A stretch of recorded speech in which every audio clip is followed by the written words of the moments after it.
Meus amigos, desde a minha eletrizante juventude, ouço dizer o seguinte: o Brasil só terá jeito quando mexer na estrutura do poder. Nos anos 80 conheci o já falecido, há muitos anos, escritor Italino Perufo. E, ao fazer amizade com esse escritor, ouvi dele o seguinte: o Brasil não tem jeito, Alexandre, o Brasil não tem jeito. Eu era jovem, ele já tinha uma idade avançada, e me dizia com o dedo trêmulo de nervoso: o Brasil não tem jeito. O único jeito do Brasil é mexer na estrutura do poder, mas para isso só a estrutura do poder é capaz. Portanto, a estrutura do poder não mexerá nela mesma. Logo, o Brasil não tem jeito, Alexandre. Seu Italino Perufo, grande escritor paranaense, faleceu, os anos passaram e, de fato, tínhamos essa noção, eu pelo menos tinha. O Brasil realmente não tem jeito. Daí porque pedia intervenção militar como a única forma de uma estrutura poderosa mexer na estrutura do poder. Mas vejam que interessante, veio o presidente Jair Bolsonaro, com os seus militares também, mas quem realmente está mexendo na estrutura do poder, pasmem, senhores e senhoras, é o Covid-19. Parece loucura, mas o Covid-19 trouxe à tona coisas que sabíamos, mas sabíamos despreocupadamente.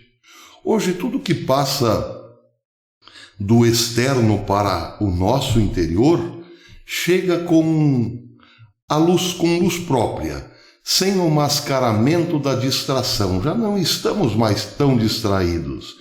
Estamos nervosos por conta do Covid, estamos com os nervos à flor da pele por conta da prisão domiciliar em muitos estados e municípios, estamos bastante preocupados e isso, de per si, já dá uma condição especial para a nossa reação àquilo que nos chega. Vou falar de modo mais simples.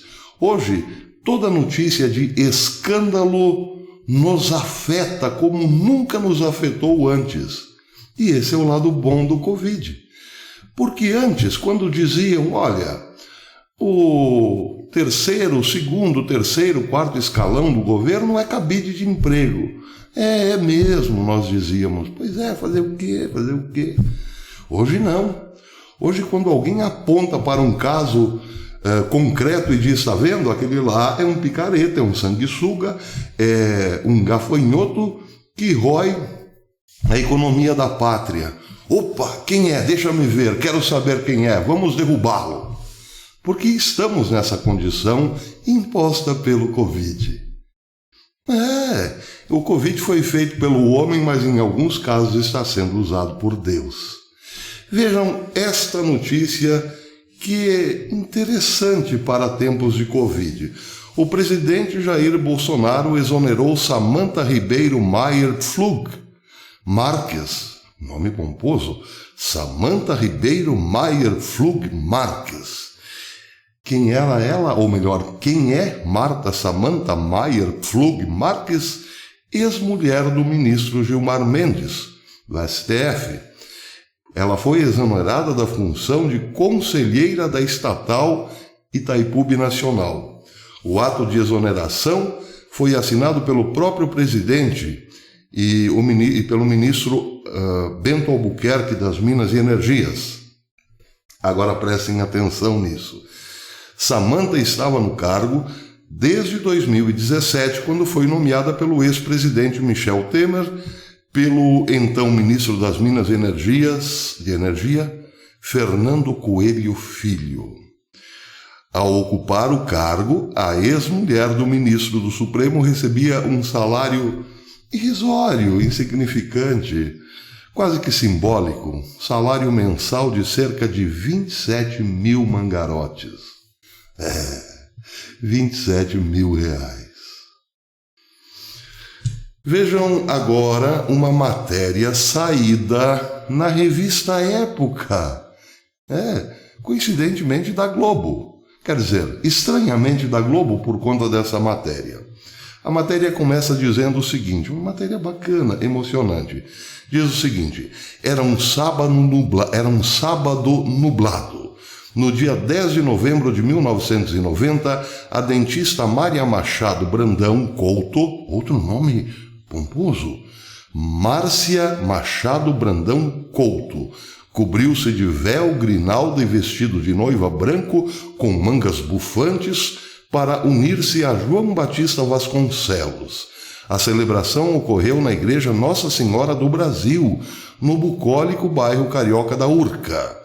A recepção, num clube próximo dali, reuniu 200 convidados. No ano seguinte, o casal teve o seu primeiro filho. O segundo menino nasceu em 1993. Para os convidados do casamento, sua família e a Igreja Católica, Márcia era desde então uma mulher casada. Para o estado do Rio de Janeiro, contudo, não. Até hoje, Márcia Machado Brandão Couto recebe do Estado duas pensões como filha solteira maior. No total de 43 mil mangarotes mensais. Vou repetir, pacato cidadão. No total de 43 mil mangarotes mensais. 86 mil em 2 meses. Bem aplicadinho, rende um bocado por mês. Isso porque era solteira. Mas claro, não só por isso. Acompanhemos, ainda falta um pedacinho. Um dos benefícios é pago pela Rio Previdência, o órgão previdenciário fluminense. O outro vem do Fundo Especial do Tribunal de Justiça. Por que ela recebe isso? Qual a razão desse pagamento? Márcia é filha do desembargador José Erasmo Couto, que morreu 8 anos antes da festa de casamento na Urca. Os vultuosos benefícios de Marta chegaram a ser cancelados por uma juíza, a pedido da Rio Previdência.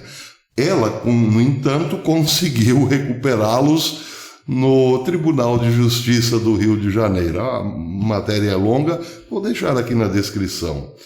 Oriunda de uma época em que as mulheres não trabalhavam e dependiam do pai ou do marido, a pensão para filhas solteiras maiores de 21 anos pretendia não deixar desassistidas filhas de servidores mortos. E tem muita gente como eu, por exemplo, que fica pensando, meu Deus, os militares viram, os generais, né? Essa gente de alta patente, viram o país ser destruído de norte a sul, leste a oeste, viram o país cair na mão de uma elite criminosa, as Farc, o Foro de São Paulo, enfim, e nada fizeram.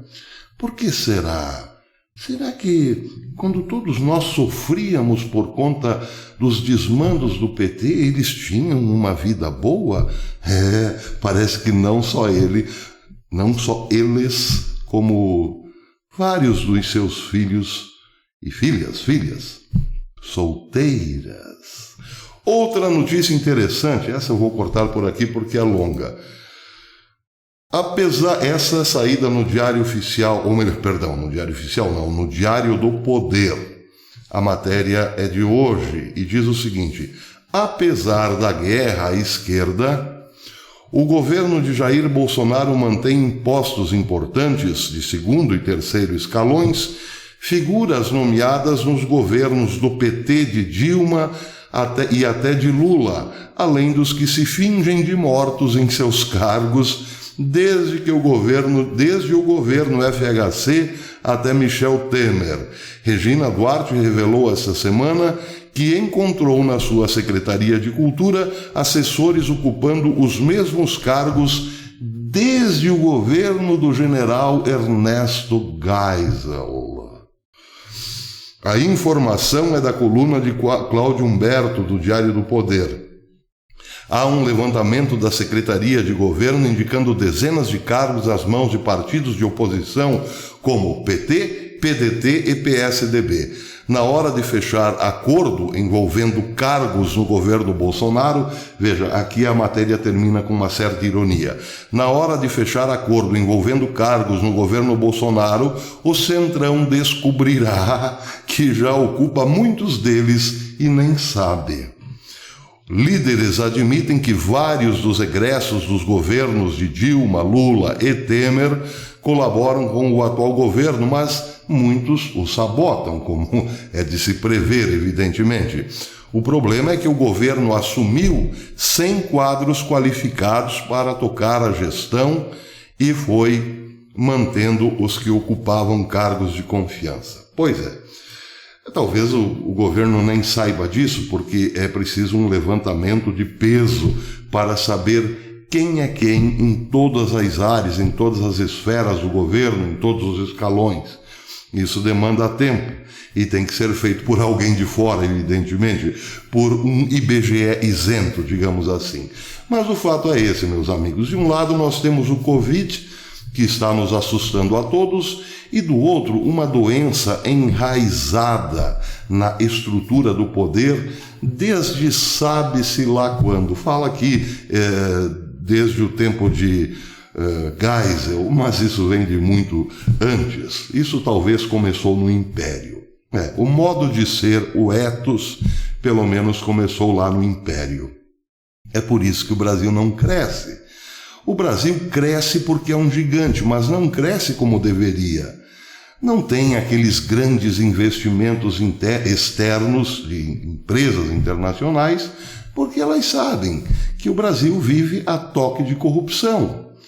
O Brasil é sempre um Estado loteado por esse estamento burocrático, por filhos de pessoas importantes, por gerações e gerações de autoridades.